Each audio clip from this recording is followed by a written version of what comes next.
आइए बच्चे समझते हैं। बहुत ही बेहतरीन था, बहुत कुछ समझने को मिलेगा इसमें। और the topic is Planck's quantum theory. बोलते नहीं।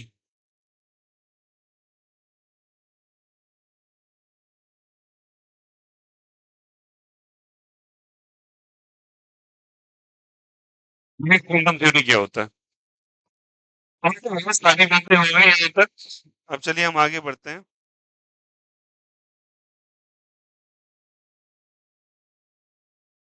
चलिए समझते हैं इस चीज को। What is Planck's quantum theory? अब इन्होंने क्या कहा, बात को गौर से समझिएगा। What is Planck's quantum theory?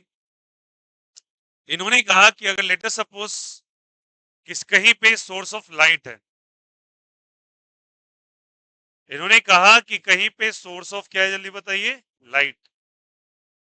कहीं भी अगर लाइट एमिट हो रही है तो इन्होंने कहा क्या कि लाइट ऐसे नॉर्मली नहीं निकलती।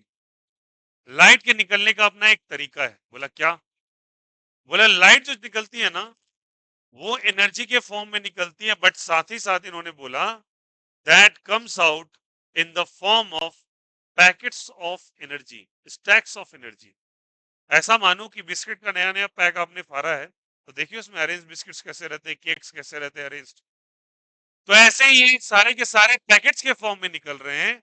ये पैकेट्स के फॉर्म में बाहर आएंगे। किसके फॉर्म में, जल्दी बताइए। पैकेट्स के फॉर्म बाहर आएंगे। और हर एक पैकेट को हम एक नाम देंगे। और हर एक पैकेट को हम लोग बच्चे कहते हैं that is called as a quanta. क्या कहलाता है, बोलो यहां से। क्वांटा। बोला हर एक पैकेट्स, किस चीज का packets? It's a packet of energy. Light emitting from a certain source always comes in the form of packets of energy, and each packet is called as what, जल्दी बताइए। Quanta. And the whole plural form of quanta is basically called as a quantum. क्या कहलाता है, बोलो सब कोई। हर एक को हम क्वांटा कहते हैं और पूरे को हम क्या कहते हैं, बोलिए। क्वांटम कहते हैं। कोई दिक्कत यहां से? अब प्लैंक्स तो नाम था इनके साइंटिस्ट का। और क्वांटम टर्म क्यों यूज हुआ, समझ में आया यहां से। इस पैकेट्स ऑफ एनर्जी को हम लोग क्वांटम कहते हैं। एक पैकेट को क्वांटा कहेंगे, उसके प्लूरल फॉर्म को, उसके प्लूरल या फिर ऐसे कर लो, number of packets of energy को, पैकेट्स ऑफ एनर्जी को हम लोग नाम देंगे that is called as a quantum. ठीक है। इसलिए नाम पर गया प्लैंक्स क्वांटम थ्योरी। और क्या कहा इन्होंने कि हर एक पैकेट के पास एक सर्टेन अमाउंट ऑफ एनर्जी होती है, सर्टेन अमाउंट ऑफ एनर्जी होती है, सर्टेन अमाउंट ऑफ एनर्जी होती है। तो ई से हम रिप्रेजेंट कर रहे हैं एनर्जी को। इसको जल्दी बताओ यहां से। एनर्जी को। और हर एक पैकेट के पास एक और खासियत होती है कि हर के पास एक सॉर्ट ऑफ फ्रीक्वेंसी होती है। फ्रीक्वेंसी को हम न्यू से रिप्रेजेंट करते हैं क्या? तो इनके पास क्या है, जल्दी बताइए। फ्रीक्वेंसी है। बोला हर एक के पास एक एनर्जी है और हर एक के पास एक फ्रीक्वेंसी है। और ये एनर्जी और फ्रीक्वेंसी आपस में को रिलेटेड है। Energy is directly proportional to the frequency of each quantum. क्या बोला था? Energy is directly proportional to what, जल्दी बताइए। Frequency of each quantum. This is the sign of directly proportional.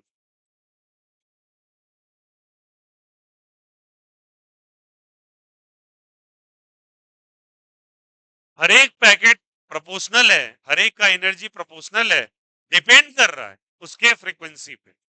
मैं यहाँ किसी एक क्वांटा के बारे में बात कर रहा हूँ। फॉर वन क्वांटा, एक क्वांटा के बारे में बात कर रहा हूँ। ठीक है। तो जब साइन ऑफ प्रोपोर्शनलिटी हटाते हो, रूल है कि जब कभी साइन ऑफ प्रोपोर्शनलिटी हटेगा तो कोई ना कोई कांस्टेंट आएगा। तो यहाँ पे जो कांस्टेंट दे दिया बच्चे, उसको रिप्रेजेंट कर दिया एच से। क्या चीज से रिप्रेजेंट कर दिया, बोलो। एच से। और मल्टीप्लाई कर दिया इसको फिर न्यू से। ये जो एच है, इसे हम लोग कहते हैं भैया प्लैंक्स कांस्टेंट। कौन सा कांस्टेंट कहते हैं, जल्दी बोलो। Planks constant. और इसका डेटा होता है क्या बच्चा? इसका डेटा होता है 6.63 into 10 to the power of -34। बोलो मेरे साथ। 6.63 into 10 to the power of -20 34 इतना होता है अप्रोक्सीमेट। यूनिट क्या होता है? तो इसका यूनिट जो होता है भैया क्या है? इसका होता है भैया जूल इंटू सेकेंड। क्या होता है, बोलो सब कोई। Joule into second. याद रखोगे। तो एच का वैल्यू, ये एच प्लैंक्स कांस्टेंट है, तो हमारे पास फॉर्मूला बना E is equal to H into nu, याद रहेगा E is equal to H into nu, और H is what, Planck's constant, और प्लैंक्स कांस्टेंट का वैल्यू कितना है 6.63 into 10 to power of -34 into joule second. Is it okay? चल further मैंने इसको और लिखा आगे, E बराबर लिखा मैंने एच इंटू न्यू, ठीक है। न्यू का वैल्यू बेटा हमको पता है C बाय लेमडा होता है, हाँ या ना? C क्या है बोलो? Speed of light, and new is what, frequency. This the speed of light, speed of, बहुत ही बढ़िया, बहुत ही सुंदर। स्पीड ऑफ लाइट कितना जानते हैं आप लोग? 3 इंटू 10 पावर ऑफ 8 मीटर पर second. Is the concept is clear?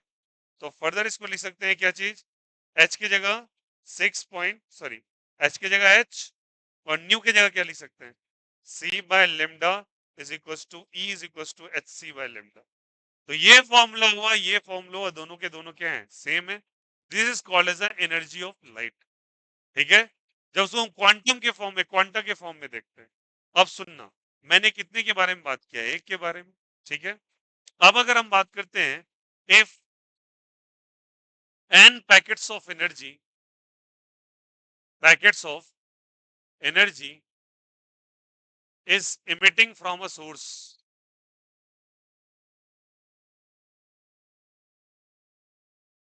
if n packets of energy is emitting from a source, अगर n पैकेट्स ऑफ एनर्जी निकल रही है, तो n पैकेट्स ऑफ एनर्जी को क्या कहते हैं भैया, n पैकेट्स ऑफ एनर्जी को क्या कहते हैं, क्वांटा कहते हैं या क्वांटम कहते हैं, क्वांटम कहते हैं। तो हमको क्वांटम की एनर्जी पता करनी है। अभी हम लोगों ने किसकी एनर्जी निकाली है, क्वांटा की एनर्जी निकाली, देखना यहां से, हम लोगों ने एक की एनर्जी निकाली है, हम बहुत सारे की एनर्जी निकालने वाले हैं। तो ई का वैल्यू क्या हो जाएगा बोलो खुद ही, ई इज इक्वल टू, बोलो सब कोई, n multiplied by h into new, बस बोलो हाँ या ना। एक के लिए एनर्जी h न्यू है, तो n के लिए क्या हो जाएगी, n into h into new, कोई दिक्कत यहाँ से, न्यू, तो ये हो जाएगा NH न्यू, कोई दिक्कत। अब एनर्जी का फॉर्मूला बन गया n into H into new, बहुत ही बढ़िया, बहुत ही सुंदर। अब आगे बात करते हैं कि मुझे इसको अगर वेवलेंथ के टर्म में लाना है, किसके टर्म में लाना है, वेवलेंथ, तो E इज इक्वल टू क्या लिखेंगे बोलो यहाँ से, एन एच, और न्यू की जगह सी बाय लेमडा, तो एन एच सी बाय क्या हो जाएगा जल्दी बताइए, लेमडा। तो ये इन द टर्म्स, अच्छा बताओ ये क्या है, पहला वाला, ये इन टर्म्स ऑफ फ्रीक्वेंसी है, इन टर्म्स ऑफ क्या है जल्दी बताओ, ऑफ न्यू है, और ये क्या है बताओ, in terms of, in terms of wavelength, अरे हाँ या ना, इन टर्म्स ऑफ क्या है जल्दी बताइए, वेवलेंथ, कोई दिक्कत।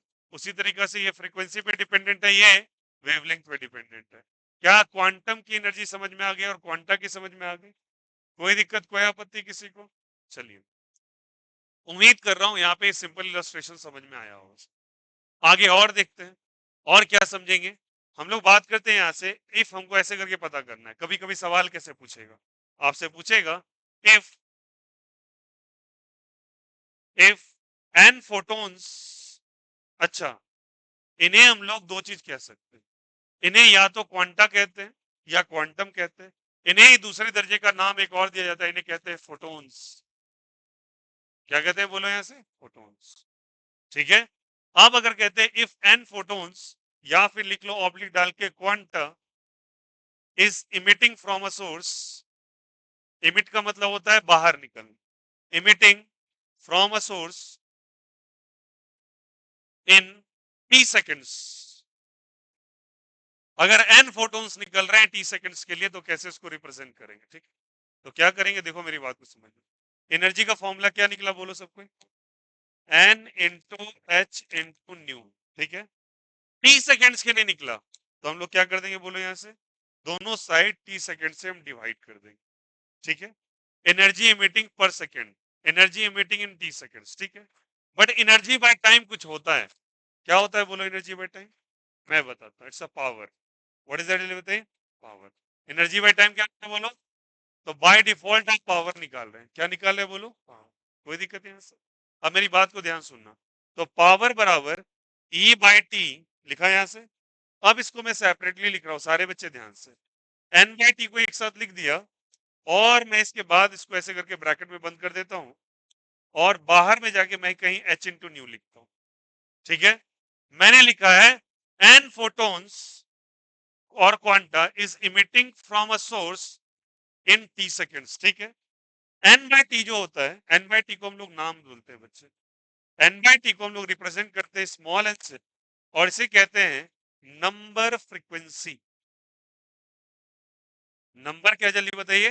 Frequency. What is the meaning of that? n is what, जल्दी बताओ, कैपिटल n क्या है? Number of photons. t क्या है बोलो? कितने फोटोन्स टी टाइम इंटरवल में निकल रहे हैं उसको रिप्रेजेंट करते हैं स्मॉल n से। तो इसको क्या कहेंगे जल्दी बताइए? नंबर ऑफ, जल्दी बोलो सब कोई, photons in how many second, in 1 second या इन टी सेकेंड्स, इन व्हाट जल्दी बताइए? T second. कितने निकल रहे हैं उसको n बाई टी से रिप्रेजेंट करेंगे। तो फॉर्मूला क्या बन जाएगा सारे बच्चे ध्यान से? Small n, n by T की जगह h इंटू क्या हो जाएगा? न्यू। तो पावर का फॉर्मूला बन गया n into H into new. अरे बोलो आया नहीं?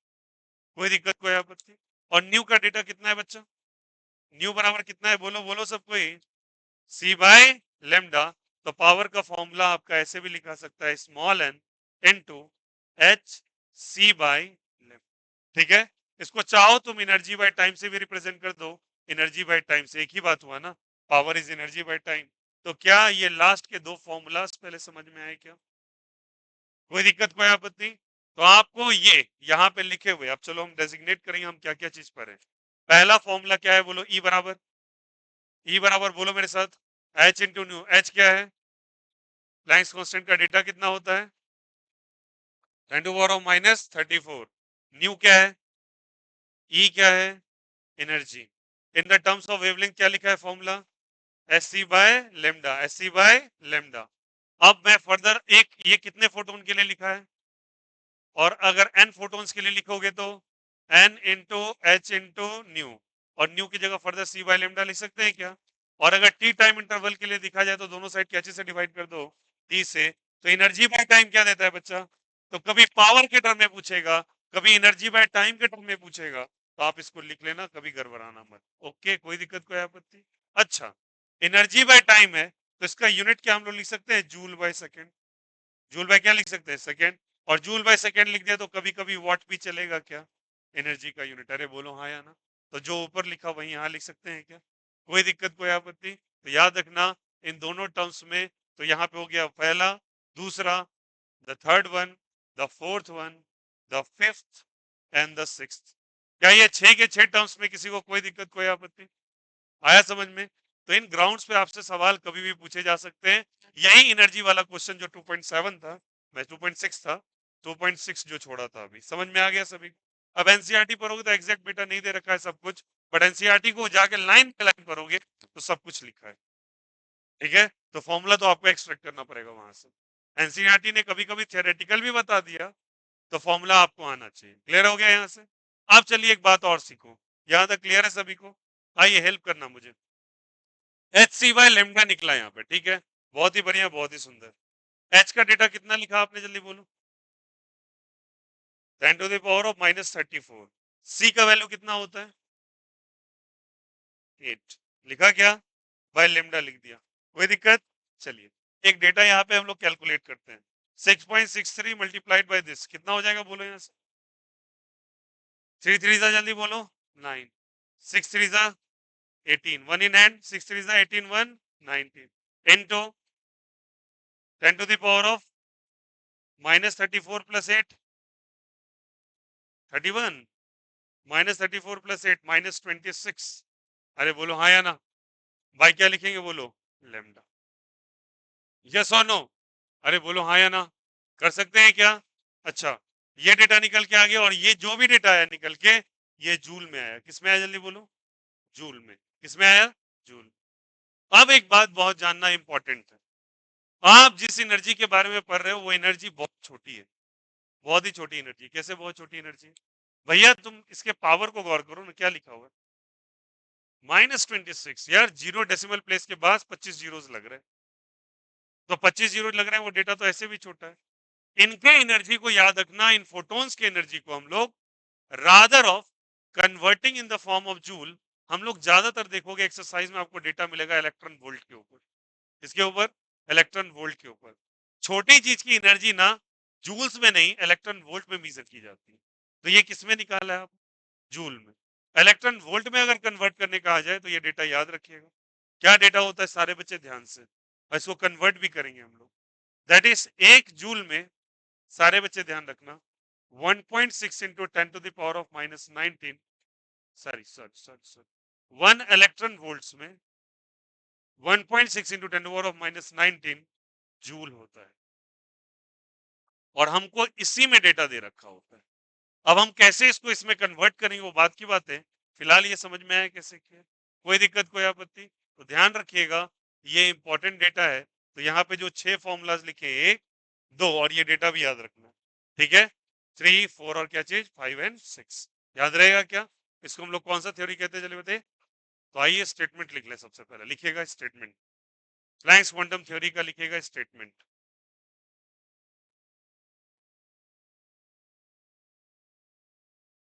लिखिएगा radiation coming out from a certain source, radiation coming out from a certain source, radiation coming out from a certain source of light, radiation coming out from a certain source of light, radiation coming from a certain source of light,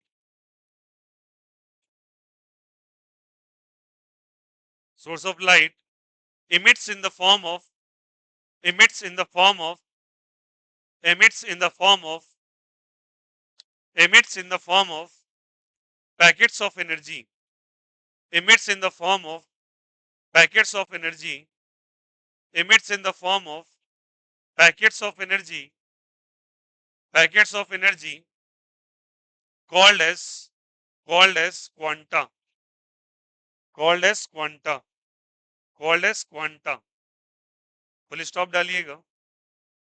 each quanta each quanta each quanta each quanta has certain frequency, each quanta has certain frequency and energy, each quanta has certain frequency and energy,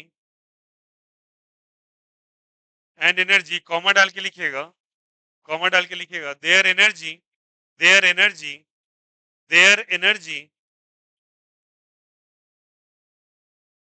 their energy is directly proportional to their frequency, their energy is directly proportional to their frequency, their energy is directly proportional to their frequency, to their frequency। समझ में आया सभी को? कोई दिक्कत कोई आपत्ति? चलिए कॉपी कर लेंगे पूरा, कॉपी कीजिए सभी कोई।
हेलो।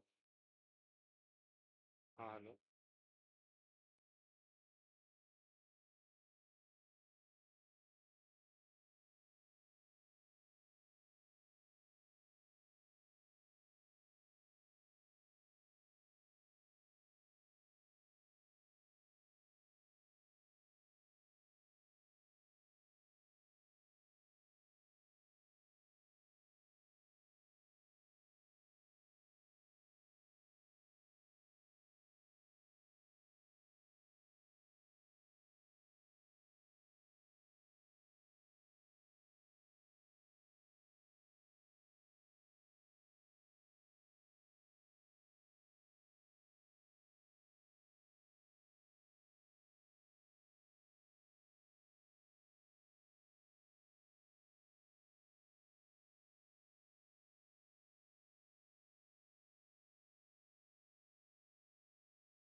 दिस कॉल्ड एज कौन सा जल्दी बताइए? Planck's quantum theory. किसी को कोई दिक्कत? इसी में एक चर्चा और आता है, थ्योरेटिकल डिस्कशन, सारे बच्चे समझेंगे। हो गया क्या सभी को? You have written this?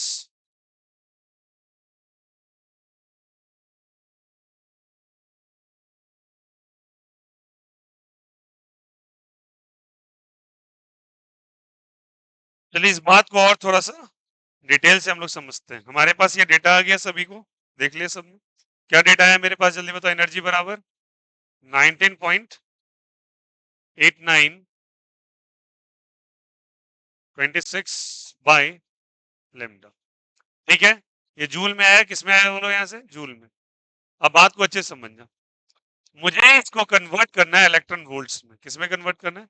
Electron volts. एक इलेक्ट्रॉन वोल्ट का डेटा कितने के बराबर बच्चा? -19 जूल। बहुत ध्यान से सुनना इस बारे में, डिटेल से समझ रहे हैं। अगर 1 जूल के बारे में लिखा जाए तो that can be written as 1 electron volt by 1.6 into 10 to the power of -19। हाँ या ना? क्रॉस मल्टीप्लाई कर सकते हैं ना? तो 1 जूल में कितना इलेक्ट्रॉन वोल्ट हो गया ये? तो हमारा रिजल्ट क्या चीज में बताओ? जूल में। इलेक्ट्रॉन वोल्ट में कन्वर्ट करने के लिए हम क्या करेंगे? इससे मल्टीप्लाई कर दें क्या? तो क्या हो जाएगा बोलो? E is equal to 19.89 into 10 to the power of -26 by lambda. हाँ या ना? इंटू क्या लिखेंगे बोले यहाँ से? 1 जूल की जगह क्या लिखेंगे? 1 EV by 1.6 into 10 to the power of -19। इसका फुल फॉर्म होता है बच्चे इलेक्ट्रॉन वोल्ट। लिख लिया यहाँ से? अब बताओ, ये डेटा को हम कन्वर्ट करके थोड़ा देख लेते हैं। सारे बच्चे ध्यान से इधर देखो, 19.89 by 1.6 into 10 to the power of -26 है, -19 ऊपर गया तो +19 हो जाएगा, बाई क्या हो जाएगा लेमडा। ये रिजल्ट अब ईवी में आने लगा, किस में आ गया ईवी में, ईवी फॉर इलेक्ट्रॉन वोल्ट्स। ठीक है, तो ये क्या डेटा है जल्दी बताओ निकल के, दैट इज 19.89 बाय 1.6 होगा, इनटू बोलो -26 + 19 बोलो 10 to the power of EV. कोई दिक्कत? अब 19.89 बाय 1.6, थोड़ा इस डेटा को कैलकुलेट कर लेते हैं। थोड़ा अजीब सा डेटा है, एक काम करते हैं इसको कैलकुलेट करके आपके सामने एक रिजल्ट निकालते हैं पहले।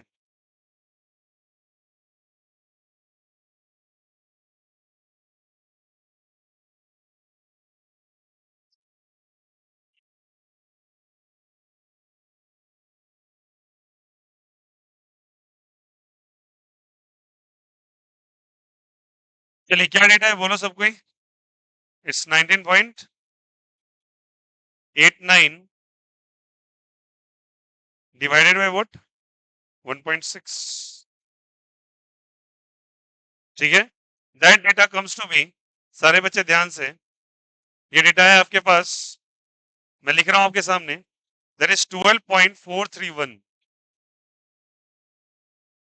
और आगे भी कुछ है 25 into 10 to the power of -7 by 1.6। Clear है सभी को? इलेक्ट्रॉन वोल्ट कहाँ ले, कोई दिक्कत? चलो सॉरी ये तो करी थी, यहां तक कोई दिक्कत कोई दिक्कत नहीं, नहीं। अब ये इलेक्ट्रॉन वोल्ट में रिजल्ट आया, मेरी बात को ध्यान से समझिएगा, आपके सामने जानबूझ के कर रहे हैं ताकि आपको ये समझ में आए। लेमडा हम लोगों ने मीटर में रखा था, किस में रखा था मीटर में, ध्यान से समझिएगा, कैसे में रखा था मीटर में। मैं इसको डिग्री एंगस्ट्रॉम में रखना चाहता हूँ, किसमें डिग्री एंग, एक मीटर में कितना डिग्री एंगस्ट्रॉम होता है, सॉरी 1 डिग्री एंगस्ट्रॉम में कितना होता है -10 मीटर। अगर बोलो हाँ या ना, 10⁻−10 मीटर होता है ना, तो 1 डिग्री एंगस्ट्रॉम में इतना मीटर होता है 10⁻−10। और ये क्या चीज में था जल्दी बताओ यहाँ से, इन मीटर, इन क्या चीज में था जल्दी बताइए मीटर, ठीक था ना। ये मीटर में दे रखा है, मुझे इसको डिग्री एंगस्ट्रॉम में कन्वर्ट करना है, कैसे में कन्वर्ट करना है डिग्री एंगस्ट्रॉम में। अब इसको जब कन्वर्ट करते हो बच्चे, तो ये रिजल्ट क्या आता है आपके पास, ये मीटर में था, तो इसको डिग्री एंगस्ट्रॉम में अगर लेना चाहें तो मीटर को डिग्री एंगस्ट्रॉम में कन्वर्ट करते हैं तो 12.43125 इंटू 10 पे पावर -7। ओके, इसको डिग्री एंगस्ट्रॉम में अगर लेते हैं तो यहाँ लिखेंगे लेमडा इन डिग्री एंगस्ट्रॉम, मतलब 10 पे पावर -10 से और मल्टीप्लाई करना पड़ेगा, हाँ या ना। अब 10 पे पावर -10 से और मल्टीप्लाई करेंगे तो ये चीज ऊपर चला जाएगा, 43125 इंटू 10 पे पावर -7 + 10, अरे हाँ या ना, कर दिया। भाई क्या लिखेंगे बोले यहाँ से लेमडा। अब ये डिग्री एंगस्ट्रॉम में ले लिया है, सुनो हाँ या ना। अब -7 + 10, 10 पे पावर 3, तो 12.43125 इंटू 10 पे पावर क्या हो जाएगा 3, नहीं 3, हाँ 3 आ जाएगा क्या, कोई दिक्कत यहाँ से। अब लगभग मेरी बात को समझिएगा यहाँ से, अगर 3 लेके जाते हैं तो इसको 3 प्लस घसकाना पड़ेगा, तो 1243, अरे बोलो हाँ है ना, 431 हो जाएगा क्या, अप्रोक्सीमेटली 0.25 बाई क्या हो जाएंगे लेमडा। अब सुनना मेरी बात को ध्यान से सुनना, मैंने इसको क्या चीज में रखा है जल्दी बताओ, इन डिग्री एंगस्ट्रॉम में रखा है क्या। तो बच्चे लगभग इसको किताबों में क्या लिख देते हैं, मेरी बात को ध्यान से सुनिएगा, इसको लगभग बुक में लिखा जाता है, it can be written as this 12400, क्या लिखा जाता है 1240, 31 को हम लोगों ने क्या लिख दिया 00 बाय लेमडा, और लेमडा को इन डिग्री एंगस्ट्रॉम रखना है आपको, कैच में रखना है इन डिग्री एंगस्ट्रॉम में, तो ये जो रिजल्ट आ जाएगा वो इलेक्ट्रॉन वोल्ट में आ जाएगा, टेंशन नहीं लेना है। क्या है वैल्यू जल्दी बोलो यहाँ से, 12431.25, इसको मैंने 31 को हटा के क्या लिख दिया बोलो 00, लगभग 1,24,000 सॉरी 12,400 के अप्रोक्स है। मैंने ये रिजल्ट कैचे में लगाया था इलेक्ट्रॉन वोल्ट, लेमडा कैचे में रखा था इन डिग्री एंगस्ट्रॉम में, जब ये डिग्री एंगस्ट्रॉम में रखते तो ये कैचे में आता है इलेक्ट्रॉन वोल्ट में, और this is the best way to learn the energy rather of going through the formula E is equals to SC by lambda. समझ में आया मैंने क्या कहा? ये जो आंसर निकाला था इससे पहले वाला ये क्या चीज में था, जल्दी बोलो सब कोई, किसमें था जल्दी बोलो? जूल में। ये क्या चीज में निकला है बोलो? तो क्या मतलब हुआ इसका पहले समझते हैं। ये दोनों रिजल्ट्स आ गए। मैंने क्या बोला था आपको, जो यहाँ पे एनर्जी का चर्चा चलेगा वो किस में चलेगा जल्दी बताओ? इलेक्ट्रॉन वोल्ट में। इलेक्ट्रॉन वोल्ट में क्यों चलेगा? क्योंकि भैया आप जिस एनर्जी के बारे में बात कर रहे हो दुनिया में वो एनर्जी बहुत छोटी पड़ जाती है, तो छोटी चीजों को रेट करने के लिए अलग यूनिट्स बनाए गए हैं। ठीक है, तो मैंने कहा कि अगर आपको एनर्जी को लिखना है तो आप लिखोगे 12400 लिखा है यहाँ से बाय लेमडा। लेमडा को क्या चीज में पुट करना है? डिग्री एंगस्ट्रॉम में। अगर ये तुम डिग्री एंगस्ट्रॉम में रखोगे तो रिजल्ट आपका क्या चीज में आएगा? इलेक्ट्रॉन वोल्ट में खुद ब खुद आ जाएगा, क्योंकि सवाल आपका डिग्री एंगस्ट्रॉम और इलेक्ट्रॉन वोल्ट के इर्द गिर्द घूमता रहता है। कोई दिक्कत, कोई आपत्ति?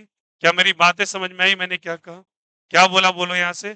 कोई भी एनर्जी, जैसे एग्जांपल के तौर पे बताता हूँ, मैंने तो बोला कि भैया ऐसा मानो, अगर आपको दे दिया कि 200 डिग्री एंगस्ट्रॉम का, ऐसे चलो एग्जांपल ही लेते हैं, एग्जांपल का आपसे कि lambda is equal to 200 degree angstrom का आपको एक वो क्या नाम है फोटोन दिया हुआ है। ओके, तो बताओ इसकी एनर्जी कितनी है? हो गया ना आपका काम आसान। और आंसर इसी में दिया रहता है बार बार हर एग्जामिनेशन में। आप जाएंगे फिर ऐसा यूनिट में कन्वर्ट करेंगे, एक लंबा प्रोसेस है। रादर मुझे ये फॉर्मूला क्यों ना याद रहे? अरे बोलो हाँ या ना, तो कैसे रखेंगे बोलो? ई बराबर क्या फॉर्मूला है बोलो? 1 2 बोलो सब कोई, 400 बाय 200 कर दिया क्या? जीरो से जीरो कितने बार में कैंसिल आउट हो जाएगा? 62। क्या चीज में आंसर आएगा? ईवी में आएगा क्या? तो एनर्जी का फॉर्मूला क्या होगा? एनर्जी का वैल्यू कितना होगा? 62 इलेक्ट्रॉन वोल्ट। अग्रीड और नॉट? और कल के दिन तुमने देखा ऑप्शन में तुमको जूल में आंसर दे दिया, तो फटाक से आंसर आ जाएगा। कैसे पता? एक इलेक्ट्रॉन वोल्ट में कितना जूल होता है बोलो? 1.6 बोलो भाई। 19 जूल। अरे हाँ या ना? तो इलेक्ट्रॉन वोल्ट में रिजल्ट आ गया ना? तो जूल में कैसे निकालेंगे? 62 into 1.6 into 10 to the power of -19 joule put करो और आंसर आ जाएगा। अब 62 को इसको मल्टीप्लाई कर दो, 62 मल्टीप्लाइड बाय 16 कर दीजिए, 12 हो जाएगा, 37 हो जाएगा, 62 हो जाएगा, 2 हो गया, 9 हो गया, 9 हो गया। तो कितना लिखेंगे? 99.2 into 10 to the power of -19 joule. मेरी बातें समझ में आई या नहीं आई? ऑनेस्टली बोलना। ये रिजल्ट क्या चीज में है जल्दी बोलो? ऊपर वाला, ऊपर वाला रिजल्ट क्या चीज में है? बट आपसे जून में मैक्सिमम टाइम नहीं पूछा जाता है, आपसे किस में पूछा जाता है? इलेक्ट्रॉन वोल्ट्स में। तो याद रखिएगा, जब नीचे डेनोमिनेटर का डेटा डिग्री एंगस्ट्रॉम में रखेंगे तो ये खुद ब खुद क्या चीज में आ जाएगा? Electron volt. और अगर जूल में पूछ लिया बाई चांस तो 1.6 इंटू 10 -19 से मल्टीप्लाई कर दे, तो दोनों चीजें एक साथ में आप अटैक कर पाओगे। और याद भी रखना आसान है, 12400 बाय लेमडा। कैसे आया समझ में आया यहाँ से? इसलिए मैंने इतना लंबा चौड़ा कैलकुलेशन करवाया आपको। कल के दिन अगर डायरेक्ट फॉर्मूला लिखवा देता भैया कहाँ से लेके चले आए, तो इसी से चले हैं, ठीक ना? ये अप्रोक्सीमेट रिजल्ट है, याद रखना। एक्चुअली होता है 12431, हम 31 को नेग्लेक्ट करके 00 कर देते हैं। ठीक है, कोई दिक्कत, कोई आपत्ति किसी को? अब एक चीज और सुनो, क्योंकि भैया डेटा का पकड़ो, एनसीईआरटी में डेटा दो ही फॉर्म में दिया रहता है, या तो नैनोमीटर्स में दिया हुआ है या डिग्री एंगस्ट्रॉम में दे रखा है। तो भैया जो पूछ रहा है उसके अकॉर्डिंग ना हम चलेंगे। हम उसको फिर कन्वर्ट करें नैनोमीटर को मीटर में, फिर आंसर जूल में लाए, जूल से फिर इलेक्ट्रॉन वोल्ट में लेके जाए, तामझाम बहुत बड़ा है। एक कैलकुलेशन में अटक के आप रह जाएंगे, तो आप डायरेक्टली करो ना। और ये चीज याद रखिएगा, एक नैनोमीटर में कितना मीटर बच्चा? एक डिग्री एंगस्ट्रॉम में कितना मीटर? ठीक है, और इसी दोनों डेटास में दिया रहता है ज्यादातर, मैक्स टू मैक्स मिलीमीटर कह देगा। तो 10 टू द पावर ऑफ क्या लिखोगे? -3 मीटर। और मैंने कहा था आपको, अगर मुझे डिग्री एंगस्ट्रॉम में कन्वर्ट करना है तो कैसे करेंगे बोलो? बस डिवाइड करना आना चाहिए। अरे बोलो हाँ या ना? अगर मुझे कन्वर्ट करना है नैनोमीटर को डिग्री एंगस्ट्रॉम में, कैसे करते हैं? कैसे करते हैं? ये कैलकुलेशन ट्रिक आपको पता होना चाहिए। कैसे करेंगे बोलो? डिवाइड कर दो, 1 नैनोमीटर बाय 1 डिग्री एंगस्ट्रॉम कर दिया डिवाइड। ऊपर कितना लिखा है बोलो भाई? कितना लिखा है नैनोमीटर का, डिग्री एंगस्ट्रॉम का? ऊपर जा सकता है ये, -10 + 1, सॉरी -9 + 10। बोलो बोलो भैया, 10 टू पावर ऑफ 1, हाँ या ना? क्रॉस मल्टीप्लाई कर दो, 1 नैनोमीटर में कितना degree angstrom? 10 degree angstrom is the right answer. चाहो तो याद भी रख लेना, ठीक है। या आपको लाना है डिग्री एंगस्ट्रॉम में नीचे, आंसर क्या चीज में लाना है, इलेक्ट्रॉन वोल्ट्स में, क्योंकि 195 क्वेश्चन के अंदर केवल इलेक्ट्रॉन वोल्ट में आंसर आएगा, और एग्जामिनेशन के अंदर आप इतना टाइम नहीं रहता ये करने का। आपको तो डायरेक्ट ऐसे रिजल्ट चाहिए जिसको पुट कर और कट कॉपी पेस्ट आंसर चाहिए, क्योंकि हमको भैया 30 सेकंड 45 सेकंड में सवाल निपटाने होते हैं, ठीक है।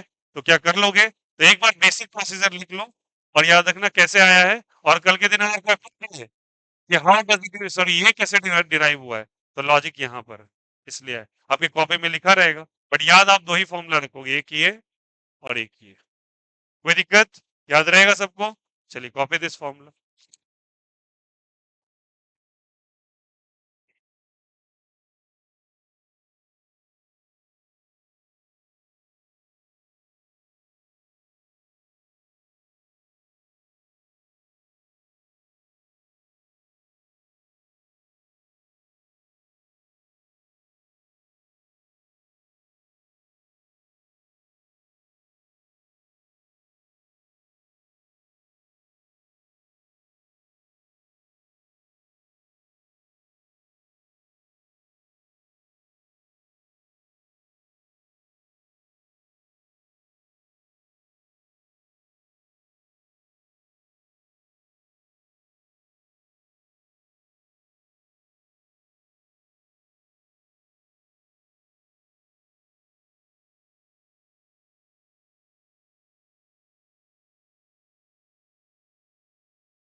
हेलो, हाँ अभी बोले।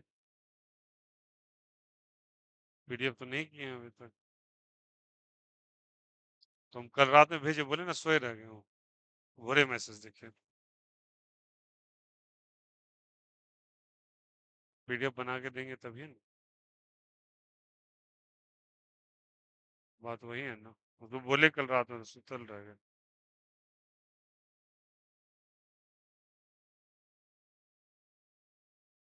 कंप्यूटर क्लास क्यों नहीं गए तो,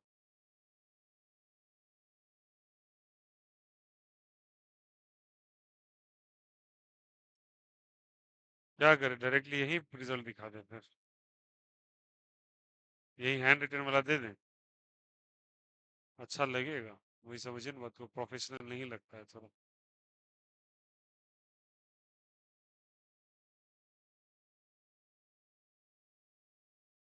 ठीक है, लेकिन वही बात समझिए, प्रोफेशनल नहीं लगेगा थोड़ा अभी। देने का तो दे ही देंगे, पता तो चले।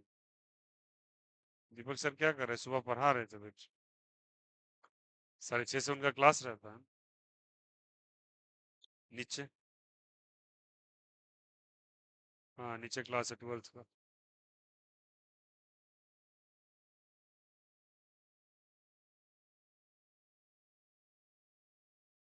एक काम करते हैं, उसको पीडीएफ बना के आज भेज देते हैं, ठीक ना। एक बार अब गर्मी छुट्टी का पता कीजिए तो सबका कब कब हो रहा है।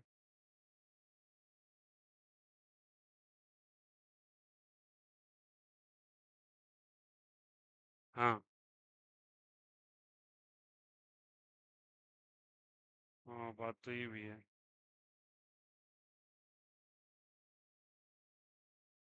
चलिएगा तो चलिए, बस यही रिजल्ट दे पाएंगे ना, फिर वो तो नहीं बना पाएगा फिर अभी। बात यहाँ पे है। कल बोले ना रात में भेजे, तो सीनो नहीं किया, मतलब सिंगल ए टिक लगा था, भोरे उठे तो सीनो। 9 बजे सुत गए थे। क्या कीजिएगा, चलिए।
करना है सवाल में। Okay,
is the concept is clear? बोलो भाई। अब लिखोगे नेक्स्ट टर्म इंटेंसिटी, लिखोगे इंटेंसिटी, इंटेंसिटी ऑफ फोटोन। हटाए क्या इसको? हो गया क्या सभी का? ये कन्वर्जन यूनिट्स में लिख लेना, काम आएगा न्यूमेरिकल्स करने में बहुत अच्छे से। Intensity of photon.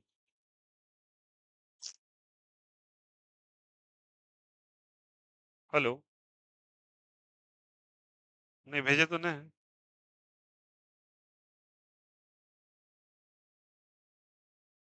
सुनिए ना, अभी काम कीजिए, उसको भेज दीजिए अपने दोस्त को। हाँ भेजिए, भेजिए, बोलिए प्रिंसिपल को, हाँ दिखा दो। ठीक, हाँ चलिए देखिए यहाँ पे ये क्या हो रहा है, एनर्जी ऑफ फोटोन के बारे में। ठीक है, अब सुनो सब कोई। एक टर्म आता है बच्चा, that is called as intensity of photon.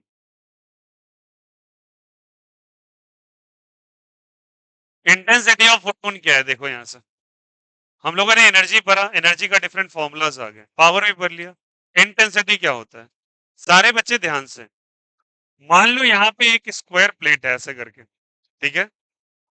अब इस प्लेट को मैंने क्या किया, एक इग्नाइटिंग बर्नर से, मतलब एक बर्नर जल रहा है और उससे मैंने इसको गर्म करना चालू किया, ठीक है। जब गर्म करोगे तो ये हीटअप होना चालू होगा, गर्म होना चालू होगा। जब गर्म होगा तो इससे एक सर्टेन रेडिएशन बाहर निकलेंगी, इससे एक सर्टेन रेडिएशन क्या निकलेंगी बाहर। एक मिनट, देखो, एक सर्टेन रेडिएशन बाहर निकलेगी और ये बाहर निकल रही रेडिएशन, तो मेरी बात को ध्यान से सुनिएगा। मान लीजिए कि इसका लेंथ एल है और इसका विड्थ मैं मान लेता हूं बी। फील करना चीज को, what is the area of this plate. Area कितना, जल्दी बोलो इसका। Area is equal to L into B.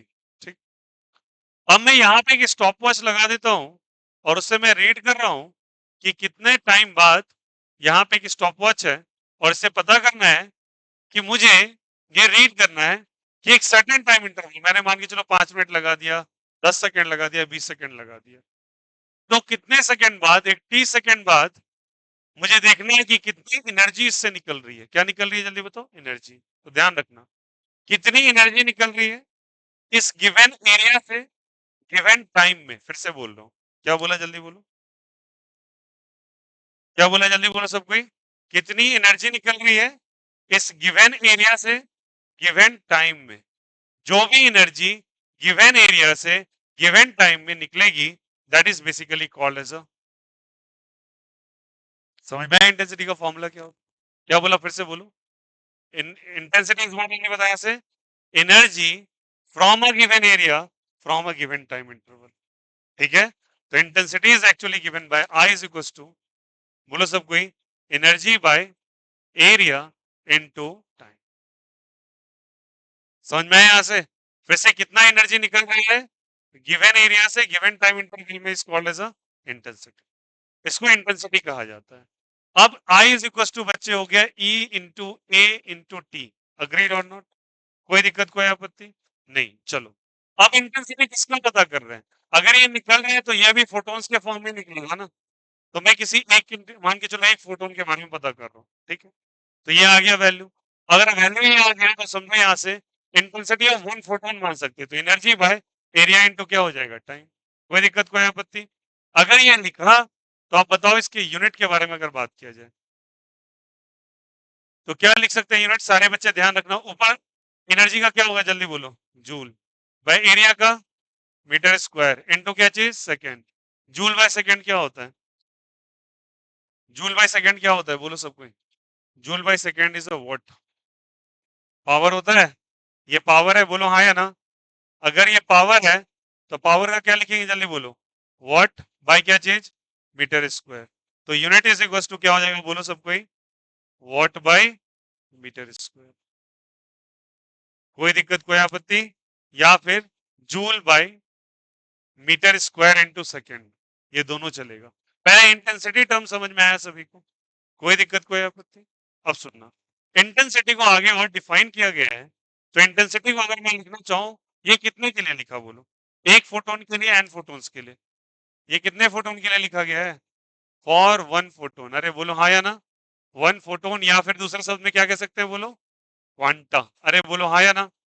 अगर मुझे क्वांटम के लिए लिखना है, किसके लिए लिखना है, क्वांटम के लिए, फॉर एन फोटोन्स के लिए, एन फोटोन्स के लिए क्या करेंगे बोलो खुद ही, क्या करेंगे बोलो बच्चा, आई इज इक्वल टू एन से मल्टीप्लाई कर देंगे, इनटू क्या लिखेंगे बोलो सबको यहाँ पे, energy by area into time. Agreed और नॉट? अब बताओ एन बाई टी को एक साथ लिख सकते हैं क्या, एन बाई टी को एक साथ लिख सकते हैं क्या, और एन बाई टी को क्या मैं स्मॉल एन बोल सकता हूँ क्या, तो यहाँ हो जाएगा ई बाय ए। कोई दिक्कत? और ई का वैल्यू हम लोग जानते हैं एच न्यू। अरे बोलो हाँ या ना।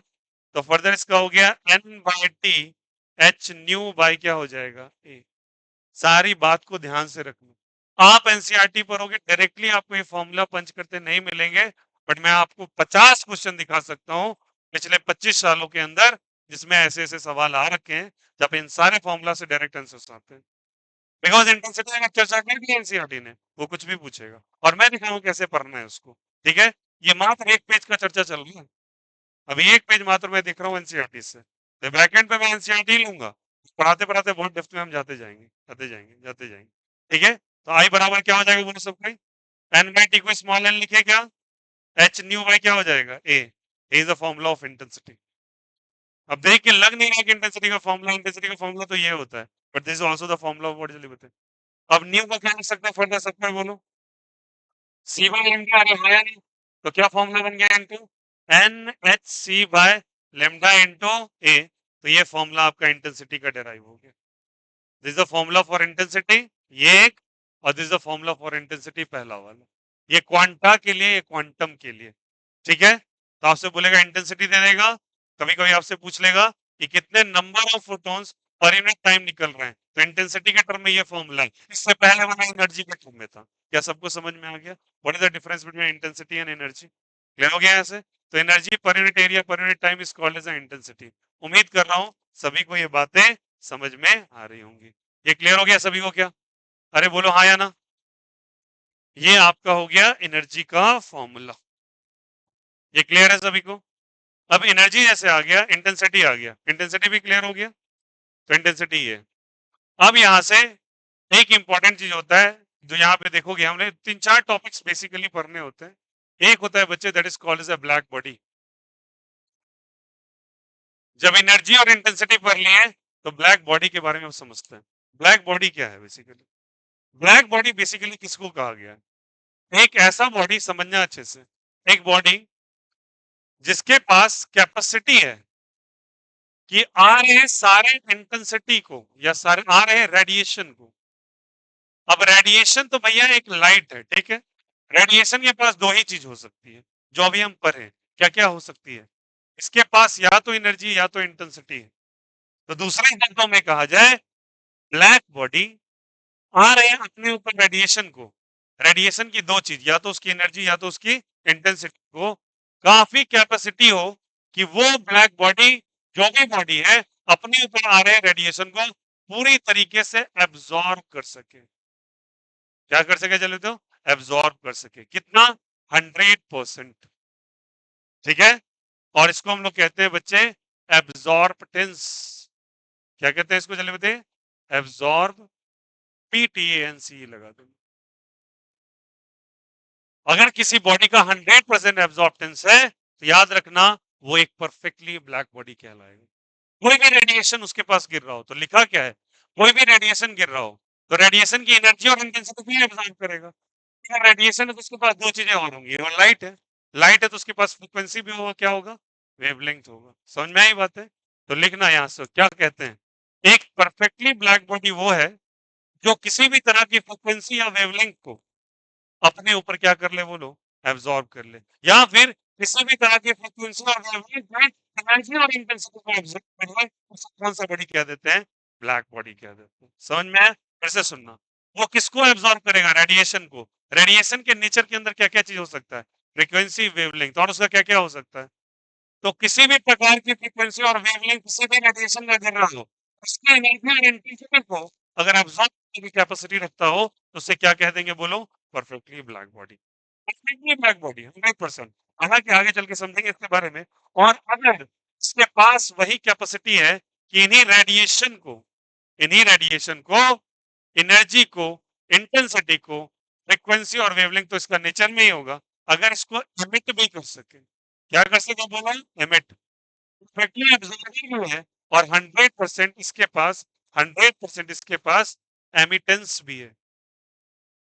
एमिटेंस का मतलब होता है छोड़ना, एब्जॉर्बटेंस का मतलब होता है एब्जॉर्ब कर। जिस बॉडी के पास ये दोनों नेचर आ जाए, ये पूरी तरीके से बॉडी को छोड़ दे, एनर्जी को रिलीज कर दे, या एनर्जी को एब्जॉर्ब कर ले 100%, देन याद रखना वो क्या कहलाता है, it is called as a perfectly black body. तो अब सवाल है कि ऐसा परफेक्टली ब्लैक बॉडी बनाया गया या नहीं बनाया गया। तो आंसर इज नहीं, ऐसा ब्लैक बॉडी नहीं बनाया गया, बट आसपास कोई होता है, हाँ होता है। कौन सा बॉडी बनाया गया है, that is basically the carbon black. Carbon black लगभग ये 99% ऑफ द प्रॉपर्टी शो कर पाता है।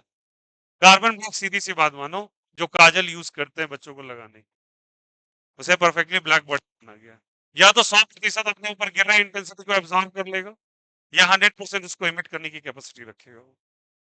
मतलब जो भी चीज आ रहा है उसको खा जाएगा, अगर उसको निकालना है पूरी तरीके से निकाल देगा, कुछ भी अपने अंदर नहीं रखेगा। अगर दोनों प्रॉपर्टी आपके पास है तो आप कैसे कहलाएंगे, जल्दी बताइए, परफेक्टली ब्लैक बॉडी। एनसीईआरटी में पढ़ लोगे, वहां पर डायग्राम बना के रखा है उन्होंने। क्या बोला उन्होंने, पहले समझ में आया डेफिनेशन क्या है। ये perfectly black body can absorb energy and intensity of certain given frequency and wavelength, or it can emit 100% of the energy or intensity of a given frequency and wavelength। कोई भी फ्रीक्वेंसी और wavelength की light आए की energy और intensity को रख ले तब भी ब्लैक बॉडी है, निकाल दे तब भी वो ब्लैक बॉडी है। ठीक है, बीच में नहीं अटकाएगा, 1% भी नहीं रखेगा। लगभग आ गया कार्बन ब्लैक, जिसको कालिक कहते हो यार। आपने मान के चलो वो केरोसिन वाला लैंप जलाया, या फिर कहीं पे वो जलाया, दिया जो जलता है, उसको जलाया तो ऊपर में कालिक जम जाता है ना। उसे 99% उसके पास ये कैपेसिटी देखी गई है। बट परफेक्टली ब्लैक बॉडी बनाने का एक तरीका है कि आप एक कैविटी बना दो। क्या बना दो, एक कैविटी। कैविटी समझ रहे हो क्या, कैविटी इज बेसिकली एक ऐसा जगह जहां पे स्मॉल होल हो जिसके अंदर एंटर कर सकते हैं आप, और उसके अंदर अगर लाइट आ रही हो बच्चा, अगर लाइट आके इसी के अंदर परफेक्टली रिफ्लेक्ट करके अगर इसी में बंद के रह जाए और कहीं भी नहीं जा सके, once it enters it get reflected, it again get reflected, it again get reflected, और इसी के अंदर बंद के अगर रह जाए तो याद रखना ये कहलाएगा कौन सा बॉडी, जल्दी बताइए, ब्लैक बॉडी, बाहर नहीं निकलने वाला। सो ब्लैक होल बेसिकली, जो चर्चा अभी का आपने सुना होगा, black holes are basically what, the destroying stars. Star जब टूटने लगते हैं तो उनके पास ब्लैक होल की प्रॉपर्टी आती है, तो उनके अंदर अगर लाइट चला गया तो लाइट रिटर्न होके वापस नहीं आता, बिकॉज रिफ्लेक्शन पॉसिबल नहीं है। तो इसको हम लोग कौन सा बॉडी कहेंगे, परफेक्टली ब्लैक। क्या इंटेंसिटी एनर्जी समझ में आया? तो याद रखना किसी भी लाइट रेस के पास कोई ना कोई एनर्जी है, इंटेंसिटी है। अगर वो ब्लैक बॉडी से टकराता है तो उसको पूरी तरीके से वो खा जाएगा, रिटर्न होने नहीं देगा उसको। इसलिए ब्लैक होल से रिटर्न होना नेक्स्ट टू इम्पॉसिबल अभी तक के लिए माना गया है। दूसरी बात है, अगर वो उसके पास एनर्जी है और ऐसे जगह पे उसको लेके चल जाओ कि उसके पास किसी चीज को एब्जॉर्ब करने की कैपेसिटी ही नहीं है, अब उसके पास एक ही रास्ता बचता है, इमिट करना। अब इमिट करना, बस वो इमिट करना चालू कर देगा, खटाखट खटाखट। समझ में आया ऐसे? जैसे कहा जाता है कि कार्बन ब्लैक के पाउडर को अगर एक्सट्रीमली हीट कर दिया जाए और उसको किसी बंद रूम में ले जाया जाए जहां पे ऑलरेडी ब्लैक पिंट प्रेजेंट है, तो अपने आप ये ग्लो करना चालू कर देगा, बिकॉज ये एनर्जी एमिट करना चालू करेगा अपने से बाहर। समझ में आई बात है? That is called as a perfectly black body. Clear है सभी को? इंटेंसिटी में कोई दिक्कत, एनर्जी में कोई दिक्कत, ब्लैक बॉडी में? ये दोनों फॉर्मूला समझ में आया कैसा लिखा है? चलिए कॉपी कर लीजिए, काम आने वाला फॉर्मूला है सारा, लिखिएगा।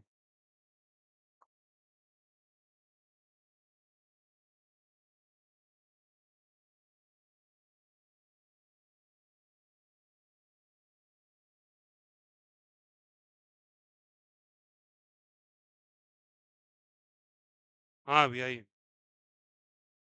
लास्ट में हो गया, बस ओवर।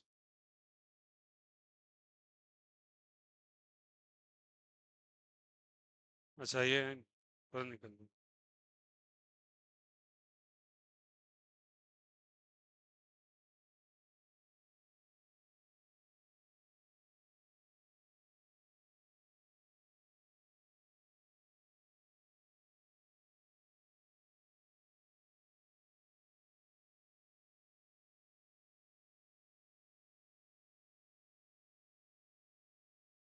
डेफिनेशन में साइड वाइज लिख देता हूँ इंटेंसिटी और उसका। इंटेंसिटी का लिखोगे एनर्जी, बाद में लिख लेना लास्ट में energy emitting from a given area, जहां भी आप एडजस्ट करना चाहो, आप चाहो तो साथ में ही कर लेना, emitting from a given area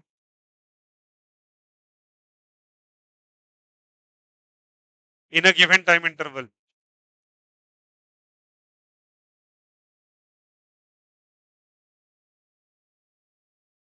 black body क्या होता है? a body which can emit oblique absorb all intensities, all intensity or energy for a given radiation of certain frequency or wavelength। This is the definition of black body and intensity. ठीक है, कर लोगे क्या? कोई दिक्कत? उसके बाद हमको दो टॉपिक्स और देखने हैं इसके अंदर। उम्मीद कर रहा हूँ सबको समझ में आ गया होगा। क्लियर है? चलो लिख लो।